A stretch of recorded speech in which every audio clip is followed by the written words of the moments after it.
민심 전심 여론이 알고 싶다. 이택수 리얼미터 대표, 배종찬 리서치 본부장, 그리고 윤희용 오피니언 라이브 여론분석센터장 나오셨습니다. 어서 오십시오. 네, 안녕하십니까. 오늘은 궁금한 게 너무 많아서요. 그냥 막 책장 넘기듯이 스피디하게 팍팍팍 가겠습니다. 네. 자, 우선 어버이날. 저는 뭐 어버이날 임시공휴일 지정된다고 해서 뭐 놀 수 있는 것도 아니기 때문에 뭐 큰 관심이 없었는데 주변에 물어보니까 생각보다 저는 그냥 쉰다고 그러면 다들 좋아할 것 같았는데 생각보다 그렇지가 않더라고요. 네, 지금 높은 실업률 문제 때문에 어제 발표됐죠. 그 17년 만에 최악의 이제 실업률 상태. 그러다 보니까 경기가 워낙 안 좋으니까 지금 가뜩이나 최저임금제 때문에 뭐 일자리 문제 또 일할 수 있는 시간의 문제가 부족하다 뭐 이러다 보니까 저도 오기 전에 이 관련된 뉴스의 댓글을 보니까 비교적 많은 분들이 이 쉬는 것에 대한 그런 우려를 하고 있는 것을 봤습니다. 좀 더 쏙 깊게 들여다보면 어떤 날이냐는 건데 어버이날이거든요. 네. 어린이날도 힘든데 어버이날 되면 내색은 못하지만 부담이 되는 것이거든요. 왜 어버이날로 지정이 되면 그날만큼은 또 부모님께 잘해야 되고 하다 보면 이게 그런 부담도 작동을 합니다. 분명히. 평소에 잘해야죠. 아, 그럼요. 평소에 우리 김성주 의원처럼 잘 하시면 되는데 그게 아니라 어버이날이 못합니다. 되면은 이게 집에서 또 전화가 오거든요. 뭐하냐 내일 어버이날인데 그래 오냐 이렇게 되면 이게 은근히 효자 효녀 노릇은 해야 되는데 막상 하지 못하는 것에 대한 부담감이 이런 날을 공휴일을 물어보면 또 작동이 되는 거예요. 굉장히 노골적인 그 의견이신데요. 그러니까 또 어버이날을 공휴일로 하는 걸 반대하는 게 지금 높은 실업률 의견이 있었고 심리적인 부분 부모님 모시는 게 부담스러워서 그다음에 윤 센터장님 조사를 만약에 해봤다면 이게 조사 결과는 이제 없는데 해봤다면 전 나이 드신 이제 부모님들은 안 쉬어도 된다라는 응답을 좀 많이 하셨을 것 같아요. 왜냐하면 자식들 이제 생각해서 굳이 뭐 우리가 그날까지 쉬어야 되냐 자식들 부담되게 그런 응답이 아마 작용됐을 가능성이 있지 않을까. 지금 연락 왔는데 윤 센터장님 부모님이 반드시 쉬셔야겠대요. 그리고 이제 지금 이제 선거가 바로 코앞에 있기 때문에 이제 선거 앞에서는 임시공휴일 한다 이렇게 되면 이제 선거 앞두고 뭐 이렇게 이제 포퓰리즘이냐라고 하는 이제 그런 공세들도 아마 좀 청와대가 부담을 약간 느끼지 않았을까. 그래서 이번에는 넘기고 이후에 이제 좀 합의 과정을 좀 거치려고 하는 것 같습니다. 근데 대통령 입장에서는 청와대 입장에서는 이게 그 대통령 공약이기 때문에 공약 사항이라서 좀 고민은 좀 많이 했을 것 같다는 생각이 들어요. 자, 이번 주에 사실 가장 관심 포인트라고 할 수 있죠. 여론 면에서 김기식 금융감독원장과 관련된 논란 여론 어떻습니까? 네, 저희가 어제 전국 19세 이상 성인 7,783명에게 접촉을 해서 최종 500명의 응답을 완료했고요. 표본 오차는 95% 신뢰 수준에서 플러스 마이너스 4.4%포인트였고 조사 방법은 자동응답 유무선 방식이었습니다. 김기식 금감 원장의 거취에 대해서 조사를 했는데 조사 결과는 사퇴 찬성이 50.5%로 예상보다는 높게 나타났고요. 절반을 넘었네요. 네, 사퇴 반대가 33.4%로 나타났는데 눈에 띄는 것은 연령대별로 60대 이상이 예상대로 사퇴 찬성이 가장 높아서 59%로 나타났는데 50대가 53.4%였고요. 그런데 그 다음이 20대가 50.6%로 과반으로 나타났습니다. 30, 40대보다 높게 나타났거든요. 김기식 원장을 포털에서 검색을 하면 여비서가 가장 먼저 또 등장하는 연관 검색어이기 때문에 지난번 남북 그 아이스하키 팀 문제 때도 불공정한 어떤 부분에 대해서 20대가 많은 우려를 했던 부분이 이 부분에도 지금 작용을 해서 다른 연령대에 비해서 20대의 사퇴 찬성이 높게 나타나는 점이 좀 눈에 띄는 대목입니다. 그러니까 그 비서를 데려갔다, 인턴을 데려갔다 이것에 대한 그러니까 남녀 프레임보다는 이게 인턴이 그 초고속 승진을 했다라는 점, 이거 좀 불공정한 거 아니냐, 그런 부분에 대해서 20대가 많이 우려를 하는 그런 모습을 요즘 20대는 여론조사하기 힘들겠어요. 네. 뭐 자기의 어쨌든 정치적 성향이 진보다, 보수다 이렇게 이제 20대들이 성향이 있을 텐데 그 기본적으로 갖고 있는 성향에 따라서 다른 연령대들은 좀 맞추는 경향들이 있어요. 그러니까 5, 60대 고령층 같은 경우에 이제 보수 성향이다라고 하면 보수 정당들에서 또는 보수 정치인들이 주는 이제 시그널들이 있으니까 그것에 이제 맞추어서 얘기를 하거나 또는 30, 40대 진보 성향이 강한 이제 친구들 같은 경우는 또 이제 여권 이제 뭐 민주당 지지층 어쨌든 그런 정치인들이 얘기하는 말들을 듣고 단서에 맞춰서 이제 부합하게 하는 경향들이 있는데 20대 같은 경우는 본인의 성향을 떠나서 그 사안 자체만 놓고 뭐 옳고 그름 본인이 이제 좋아하고 싫어하고 하는 것들을 분명하게 표출하는 그런 특성들을 좀 보여서 이전 세대와 상당히 다른 그런 이제 응답 특성을 보이고 있는 상황입니다. 이게 뭐 진보다 보수다라고 분류하기보다는 약간 좀 자유주의적인 성향이 굉장히 강해지는 것 같다라는 느낌이 들더라고요. 그렇습니다. 그래서 뭐 지금의 이제 20대들 같은 경우에는 뭐 정치나 경제나 이런 부분에서 좀 풍요의 세대 혜택을 받고 자라는 이제 세대들이라고 할 수가 있기 때문에 어떤 이제 관습, 관례, 어떤 지난 이제 과거의 경험 뭐 이런 여부를 떠나서 그렇죠. 예, 자기의 의사를 어쨌든 자유롭게 표출하는 그런 이제 특성들 보이는. 더군다나 이제 풍요는 보거나 겪고 자랐는데 정작 자기가 맞닥뜨려야 되는 사회는 그렇죠. 험한 세상이다라는 거. 자, 이렇게 50%를 넘는 사퇴 여론. 더군다나 정부 여당의 강력한 지지층 중에 하나라고 할 수 있는 젊은 세대가 반대가 많다는 거 어떻게 봐야 될까요? 물론 뭐 신경이 쓰이는 부분이고요. 그런데 이제 20대 특히 이제 30대도 찬반이 거의 비슷하게 나왔거든요. 예. 30대는 현 정부를 가장 또 떠받치고 있는 그렇죠. 연령대가 30대인데 연령은 이런 성격이 있는 것 같아요. 도덕성을 어떻게 바라보느냐. 도덕성의 관점에서 볼 수 있는 부분이거든요. 그러면 20대의 경우에는 냉정하게 판단하면은 문제 삼는 건데 과연 이것이 지방선거에서 결정적인 김기식 건강원장 건이 결정적인 기준이냐. 그렇지는 네. 않을 수도 있다는 것이고요. 또 사퇴 여부와 관련해서도 여론을 연결해 보면 물론 그렇긴 한데 이게 도덕성의 성격으로 흘러가느냐 아니면 정쟁으로 가느냐. 예. 근데 보면 또 더불어민주당 지지층에서는 사퇴 반대 의견이 57.9%로 나타났거든요. 이 네. 조사에서. 가장 중요한 것은 선거는 또 지지층입니다.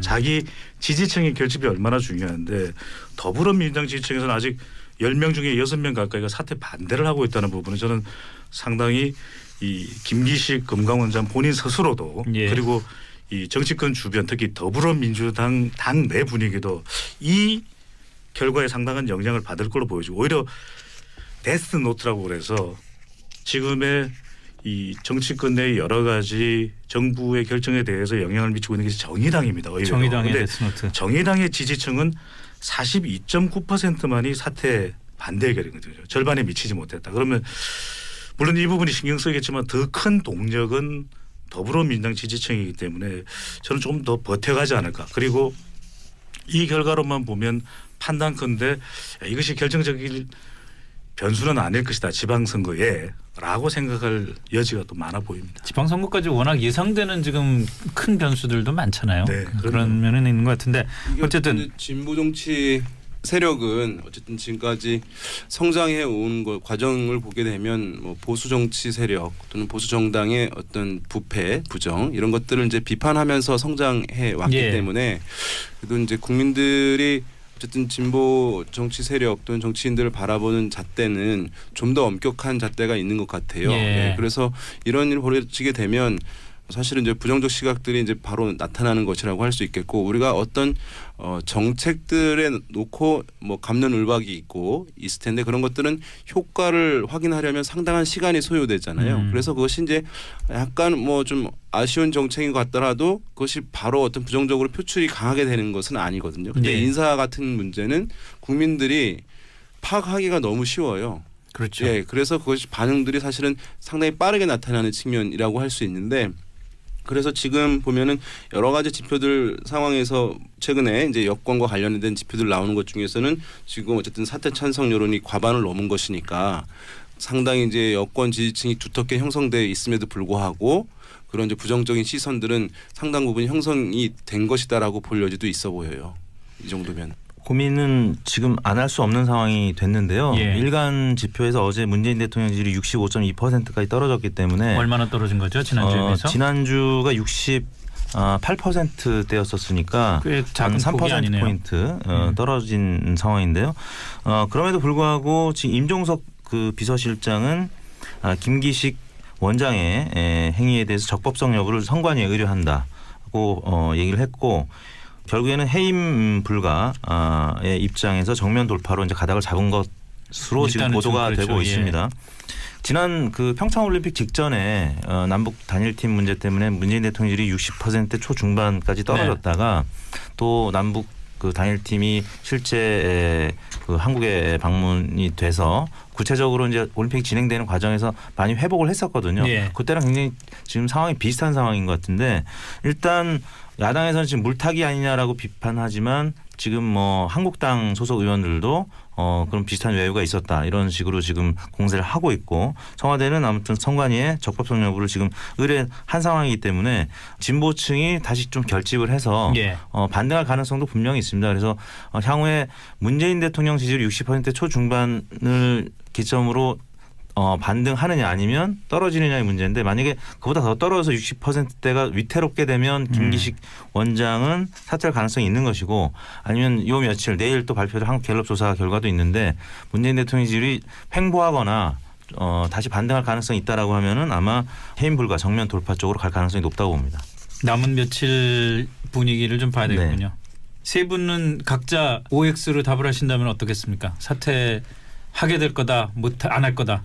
저는 어쨌든 지금 지표상 안 좋게 이제 확인되고 있는 상황이기 때문에 예. 이것이 이제 쟁점이 끊어지지 않고 지속적으로 이제 이것이 쟁점이 될 것으로 보여요. 예. 그러니까 야권에서는 지금 김기식 원장에 대해서 또 소속되었던 뭐 이제 그 시민단체 네. 또 그 시민단체 출신의 청와대 인사들 뭐 이렇게 거론하게 되면서 지방선거를 앞두고 어쨌든 이것을 이제 여권 전반을 어쨌든 공세할 수 있는 소재로 네. 인식하고 활용하려고 전선을 넓혀가려고 하고 있는 상황이거든요. 네. 그러니까 이게 이슈가 끊어지지 않고 길어지게 되게 되면 사실 길어질 가능성이 높은 상황이 사태다 사태 아니다라고 답을 해야죠. 부담을 느끼게 되고 사퇴 가능성 이제 높아질 가능성도 있다. 가능성이 보입니다. 높다. 예. 이택스 대표님. 저도 사퇴 가능성이 한 51%. 근데 이제 여전히 그 지금 청와대 강공 입장이 좀 엿보이기 때문에 또 49%는 여전히 그대로 갈 가능성이 있다. 근데 앞으로 한 2, 3일 정도의 여론이 굉장히 중요할 것 같습니다. 네. 여론조사하는 사람들에게 이런 거 물어보시면 제일 곤혹스러운데 그래서 물어보는 거죠. 똑같은 의견을 말씀드리면 안 되니까 저는 아까도 설명을 드렸지만 사퇴를 안 할 여지가 상당히 있다고 보이는데 그런 이유가 이 정도의 이 문제로 사퇴를 하게 되는 상황이었다면 아예 임명치 않지 않았을까라는 생각이 들고요. 그리고 지금 도덕성 문제일 수도 있지만 정쟁적인 문제. 그러니까 이 김기식 원장이 가지고 있는 이 금융 관련된 또 금융 대기업, 금융 산업에 대한 인식에 대한 이 반발도 상당하다고 보고 있는 것이거든요. 네. 그렇다면 저는 오히려 정권적 차원에서 또 여당 차원에서는 이 사태를 달갑지만은 않게 생각할 가능성이 크다. 네. 그리고 곧 다가오는 이슈인데 제가 이제 이걸 일종의 이불 효과라고 하거든요. 블랭킷 이펙트라고 해서 다른 큰 이슈가 쓰나미처럼 오면은 또 이 이슈는 잊혀져 갈 수가 있는 건데 그렇죠. 지금 곧 남북 정상회담이 오거든요. 그러니까 저는 양쪽 다 초일기예요. 네. 지금. 이 큰 쓰나미가 저는 덮을 여지도 덮을 가능성도 있다라고 보여집니다. 그러니까 저희가 추측한데 뭐 언론 보도들도 아마 다음 주로 넘어가기 시작을 하면서 남북 정상회담에 대한 그 보도들이 좀 무게가 실리기 시작을 할 거고 그렇다면은 야당 입장에서도 앞으로 남은 며칠 정도 사이에 정말 초읽기로 공세를 더 강화하고 싶을 거고 청와대는 청와대로 초읽기로 며칠만 더 버티면 된다 뭐 이런 생각을 좀 하지 않을까 싶거든요. 사실. 그러니까 인식 그 접근을 보게 되면 우리가 중요한 단초를 찾을 수 있는 것이 지금 선관위에 물어봤다는 거 아니겠어요, 그죠? 그러면은 선관위에 물어본다는 것은 과연 이것이 의원으로서의 얼마만큼 문제인가라는 걸 유권의식을 주고 청와대에서 일전에 나왔던 반응도 물러날 정도의 문제는 아니다. 그러니까 물러나는 문제는 이 사람의 도덕적 상처는 분명히 이미 일어난 일인데 과연 이것을 물러날 문제냐라고 갔을 때는 또 다른 판단이 있을 걸로 보여요. 좋습니다. 김기식 원장에 대한 얘기는 여기까지 하기로 하고요. 이제 지방선거로 본격적으로 들어가 보죠. 박원순 서울시장이 오늘 3선 도전을 선언을 했습니다. 당에 가서 했습니다. 당에 가서 했다는 거는 그동안 갖고 있던 당에 대한 부담, 당과의 거리 이런 거를 좀 좁혀보겠다는 그런 생각 아닌가 싶은데 우선 경선 분위기는 좀 어떤 것 같으세요? 당내에서. 최근 여론조사 결과들을 보면 여전히 박원순 시장이 앞서고 있는 오차 범위를 좀 넘는 수준으로 예. 그런 결과들이 발표되고 있고요. 박영선, 우상호 두 후보가 오차 범위 내 접전 이길 싸움을 하고 있는데 결선 투표가 가능하겠느냐 이 부분이 지금 이제 관전 포인트인데 결선 투표를 가려면 박원순 시장이 50% 미만으로 득표가 되어야 그렇죠. 되는데 뭐 예를 들어서 이제 국내외 선거 사례를 보면 결선 투표한 경우에 40%를 넘게 되면은 1등이 대체로 그 뒤집히는 경우가 많지는 않았다고 해요. 그러니까 이제 현재로서는 박원순 시장이 40%를 지금 많이 넘고 있는 여론조사 결과들이 발표되고 있기 때문에 그리고 지금 경선은 좀 시간이 많지 않게 남아 있습니다. 그렇죠. 그래서 우상호, 박영선 두 후보는 좀 초조한 상황인데 뭐 정치는 생물이기 때문에 또 어떻게 될지는 모르죠. 근데 아무튼 박원순 시장은 오늘 만약에 그 당사에서 발표를 했다는 거는 그동안에 사실 이제 원외에 있었기 때문에 두 국회의원보다는 당심 면에 있어서는 조금 불리한 입지에 있지 않았겠습니까? 뭐 우상호 후보 같은 경우는 또 친문 혹은 뭐 친노 프레임을 이제 강조했던 그리고 이제 김기식 원장과 관련해서도 우상호 후보는 좀 그 변화하는 듯한 여러 가지 그 멘트들을 했었는데 그게 바로 이제 친문 지지층을 좀 결집시키고자 하는 당심에서 조금 박원순 시장이 좀 밀리고 있었기 때문에 오늘 기자회견장을 선택한 것이 아닌가 싶은데요. 뭐 여하튼 뭐 그럼에도 불구하고 박원순 시장이 지금 여전히 앞서고 있는 여론사들이 계속 나오고 있는 상황인 것 같습니다. 지금 이제 바른미래당에서 이제 안철수 뭐 인재영입 위원장이 이제 출마 선언을 하고 또 자유한국당에서 김문수 전 경기지사가 출마를 하게 된 그런 상황인데요. 그래서 이제 꾸준하게 야권에서 이 후보가 이제들이 연대해서 후보 단일화가 되는 것 아니냐라고 하는 이제 일각의 시각들이 있거든요. 나중에 어떻게 될지 모르겠습니다만은 그리고 이제 어쨌든 상당히 공세를 처음부터 이제 하고 있는 그런 상황이다 보니까 주목도도 일정 부분 처음에 받았다고 할 수 있고 그것이 이제 아마 박원순 현 시장에게는 또 좀 유리하게 작용하는 측면도 있을 것으로 보여요. 뭐 양보론 프레임도 있습니다만은 어쨌든 야권에서 주목도 있는 사람들이 출마를 했고 거기서 후보 단일화 가능성이 있다고 한다면 좀 더 경쟁력 있는 인물로 내놔야 된다라고 하는 이제 뭐 그 논리가 일정 부분 이제 여권 지지층들에게 다소간 이제 소구될 가능성도 있기 때문에 그런 부분에서 아마 수혜도 다소 있었고 그래서 최근에 여러 가지 이제 여당 박영선, 우상호 후보들의 이제 박원순 시장에 대한 공세가 있었음에도 불구하고 큰 판세 변화가 나타나지 않은 것은 그러한 것도 영향을 받은 것으로 보입니다. 그래서 서울시장 선거를 보면 세 가지가 없습니다. 하나는 시간이 없는 거예요. 두 번째로는 무대가 없다. 뭐 토론회를 많이 하고 선거에 파란을 일으킬 만한 이 계기가 마련돼야 되는데 그런 반전의 기회가 안 주어지는 것이거든요. 그러니까 주목하고 있는 것이 지금 누가 되느냐. 3명 중에 한 사람이 박원순, 박영선, 우상호인데 바로 다음 주 경선입니다. 언제 더 끌어올리죠. 그러니까 시간이 너무 없는 것이거든요. 그러니까 당원도 완전히 한쪽으로만 쏠려가야 뭔가 다른 결과가 나올 수 있는데 여론조사가 느닷없이 달라질 수는 없는 거거든요. 그런데 당원이라 하면 권리당원이라 하면 강력한 더불어민주당 지지층 정도로 봐야 되는 것이거든요. 그럼 여론조사에도 더불어민주당 지지층이 나오는데 그 조사 결과가 너무너무 다른 조사가 나온다라고 우리가 가정하기는 어려운 일 아니겠습니까? 시간이 너무 없습니다. 토론회라도 많이 한다면 미세먼지가 됐든 예민한 사안들을 다뤄볼 텐데 바로 다음 주이니 또 민주당의 규정은 경선 조사 기간 동안에는 운동을 못합니다.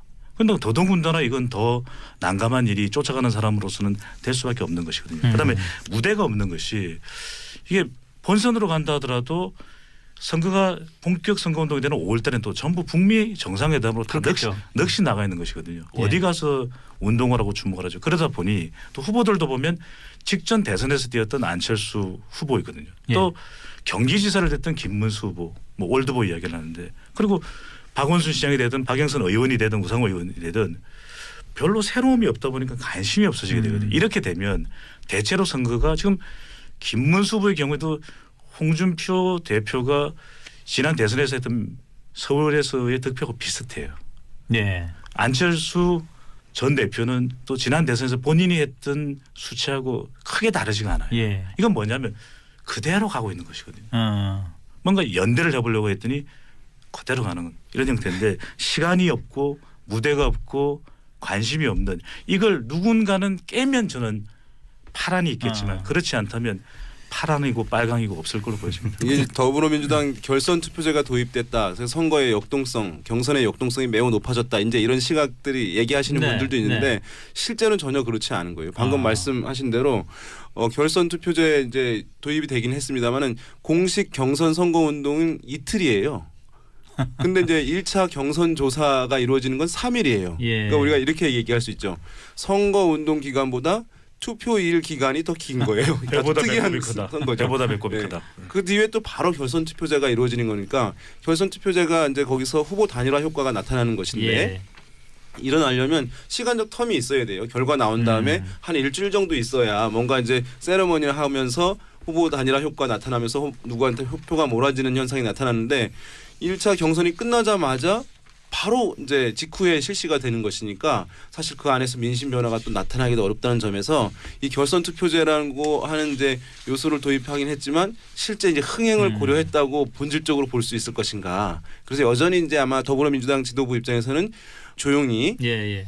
경선을 치르고자 하는 마음들이 있었던 것 아닌가라고 네. 하는 평가가 가능하겠습니다. 저런 건 어떻습니까? 이건 뭐 아무런 근거 없이 저 혼자서 그냥 뭐 느끼는 건데 사람들이 얘기를 나눠보다 보면은 안철수 후보가 나왔으니까 민주당 박원순이 나가야 되는 거 아니야? 그래서 맞붙어야 되는 거 아니야? 그런 거 보고 싶어 하는 그런 심리도 좀 있다는 느낌이 들더라고요. 그렇죠. 이제 관전자 입장에서는 박원순 대 안철수 싸움이 굉장히 주목이 되는 싸움이고 TV 토론이 굉장히 주목이 되겠죠. 예. 거기다 이제 김문수 지사까지 이제 포함이 돼서 누가 2등을 할 것이냐. 만약에 김문수, 안철수 두 후보 중에 2등을 하는 후보 쪽으로 단일화 연대 가능성이 좀 더 크기 때문에 네. 만약에 안철수 후보 쪽으로 단일화가 된다라고 하면은 그야말로 양보론 빅 매치가 되겠죠. 네. 보수층은 안철수 후보 쪽으로 이제 뭉칠 가능성이 있기 때문에 당 로열티, 그 충성도로 본다라고 하면은 아직까지 김문수 후보 같은 경우는 정당 지지층, 한국당 지지층의 지지를 70%밖에 못 가져가고 있어요. 예. 근데 이제 안철수 후보는 한 80% 이상 가져가고 있고 예. 또 박원순 시장도 80% 이상 가져가고 있습니다. 예. 그래서 김문수 지사의 확대 가능성은 조금 더 이제 높다고 봐야 되기 때문에 그렇다고 보면 지금 거의 안철수 대 김문수 박빙으로 봐야 되거든요. 그러니까 누가 2위를 하느냐의 싸움이 관전 포인트라고 할 수 있겠습니다. 그러니까 아까 말씀하신 대로 이제 안철수 이제 후보가 나온다 하니까 안철수, 박원순, 안철수 이제 이런 뭐 우리가 프레임이라고 얘기하잖아요. 그러니까요. 일종의 네. 프레임 역할을 하게 되니까 이제 박영선, 우상호 후보 같은 경우에는 사실 그 프레임에서 이제 약간 비켜서 있게 되는 모양새로 이루어지니까 사람들이 여러 후보들을 다양한 게 사실은 인식하기 힘들거든요. 지금 이제 선거 국면으로 진입을 한다고는 하긴 하지만